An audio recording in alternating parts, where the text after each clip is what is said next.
TMC বাংলাদেশে নিয়ে এসে এখানে রাখার ব্যবস্থা, থাকা খাওয়ার ব্যবস্থা করেছে। বাংলাদেশিরা এসে এখানে ইমাম ভাতা, বিধবা ভাতা থেকে আরম্ভ করে লক্ষ্মী ভান্ডার, লোন ইত্যাদি সব সুবিধা নিয়ে নিচ্ছে। এন্টি মুসলিম হয়ে যাবে তাই তারা যাবে না? এদের কাছে দেশ নয়, এদেরকে আমাদের সমাজ নয়, এদেরকে রাজনীতি বড়। তো সেই জন্য সে কংগ্রেস করে বলে কাল অন্য পার্টি করতে পারে। भाजपा के नेता और पूर्व सांसद दिलीप घोष ने पक्ष और विपक्ष पे तीखे सवाल किए हैं। कड़ा सवाल उन्होंने किया है दोनों से ही। आज सुबह न्यू टाउन में मॉर्निंग वॉक के दौरान उन्होंने ये सवाल पूछे हैं। सबसे पहला सवाल उन्होंने ये कहा है कि लगातार बांग्लादेश से घुसपैठिए जो है वो बंगाल में घुसते हैं, लेकिन इसके बावजूद भी सरकार इसको लेकर के क्यों कुछ नहीं कर पाती है। हाल ही में एक मामला सामने आया था जिसमें एक इमाम जो है वो पश्चिम बंगाल में आ गया था और वो मदरसों में बच्चों को पढ़ा रहा था, वहां खाना पीना कर रहा था और इसके बावजूद वो इमाम भट्टा भी ले रहा था। ये सब कुछ जब सामने आता है, इसके बाद भी सरकार इसको लेकर के कुछ करती क्यों नहीं है? क्या इसके पीछे सरकार की आतंकी राजनीति छुपी हुई है? ये सवाल उन्होंने किया। इसके बाद उन्होंने पार्लियामेंट्री डेलीगेशन में यूएन जाने वाले जो 7 सदस्य हैं, उन 7 सदस्यों में एक भी सदस्य टीएमसी का क्यों नहीं है, ये एक बड़ा सवाल उन्होंने किया। इसके बाद उन्होंने कांग्रेस पर भी निशाना साधा है। कांग्रेस पर निशाना साधते हुए वो कहते हैं कि कांग्रेस की तरफ से जो डेलीगेशन लिस्ट आई थी, उस लिस्ट में एक भी नाम शशि थरूर का नहीं था, लेकिन इसके बावजूद भी शशि थरूर क्यों इस डेलीगेशन को लीड कर रहे हैं। इसके बाद उन्होंने कोलकाता में हो रहे विकास भवन के बाहर शिक्षकों के प्रदर्शन को लेकर भी सवाल खड़ा किया कि क्यों कोलकाता के मेयर फरहाद हकीम इसको लेकर के चिंता नहीं जता रहे हैं और सब्यसाची एक पार्षद होकर के क्यों लॉ एंड ऑर्डर को देखेंगे। দেখুন, এক তো ঠিক যে টিএমসি বাংলাদেশে নিয়ে এসে এখানে রাখার ব্যবস্থা, থাকা খাওয়ার ব্যবস্থা করে দিচ্ছে। এর আগেও একাধিক মাদ্রাসার শিক্ষকরা যারা সিমির সঙ্গে যুক্ত, আল কায়দার সঙ্গে যুক্ত এরকম ধরা পড়েছিল।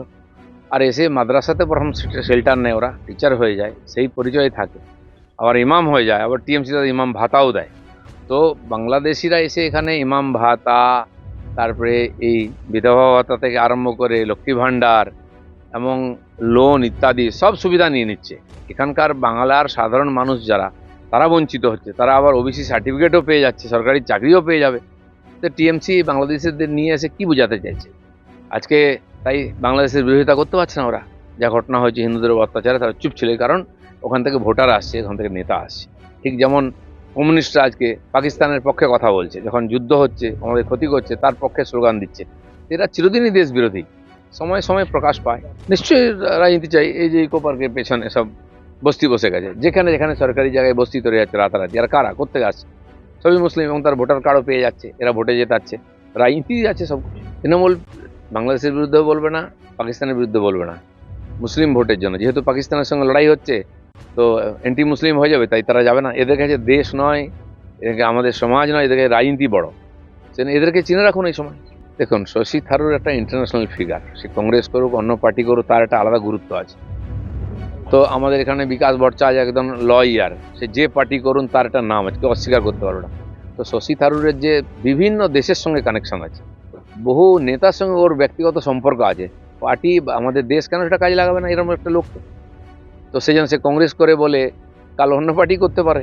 কিন্তু তার যে যোগ্যতা, তার যে কানেকশন, সেটা যে ইন্টারন্যাশনাল পলিটিক্স, ডিপ্লোমেসি, তাতে নিশ্চয়ই আমাদের কাজ হবে। সেই ভেবেই আমাদের সরকার আর তাকে নিয়েছে, এবং নেওয়া উচিত। এরকম আরও লোকদের কাজে লাগানো উচিত। দেখুন, যখন মমতা ব্যানার্জি এসব করতেন, ঘেরাও ভাঙাভাঙি, তখন উনি নাটক করতেন। পশ্চিমবাংলার রাজনীতি এটা, এখানে প্রতিবাদের সিস্টেমটা এটাই। যে পার্টি, কমিউনিস্ট থেকে আরম্ভ করে আজ পর্যন্ত সবাই রাস্তায় বসে আন্দোলন করে নিজের দাবি তুলে ধরে। আজ যে ভালো ভালো ছাত্ররা শিক্ষক হয়েছেন, তারা ভালো ভালো পড়াতেন স্কুলে, সেই সুযোগ না দিয়ে তাদেরকে রাস্তায় বসতে বাধ্য করা হয়েছে। তার জন্য ওনারা দায়ী নয়, রবি হাকিম ও ওনাদের পার্টি দায়ী। তাদের চাকরি যদি চুরি না হয়ে যেত, তাদের যদি এরকম অন্ধকার ভবিষ্যৎ নিয়ে এগোতে হতো, তাহলে তাদেরকে আর বসতে হতো না। তারা আজকে স্কুলে বসে বাচ্চাদের পড়াতেন।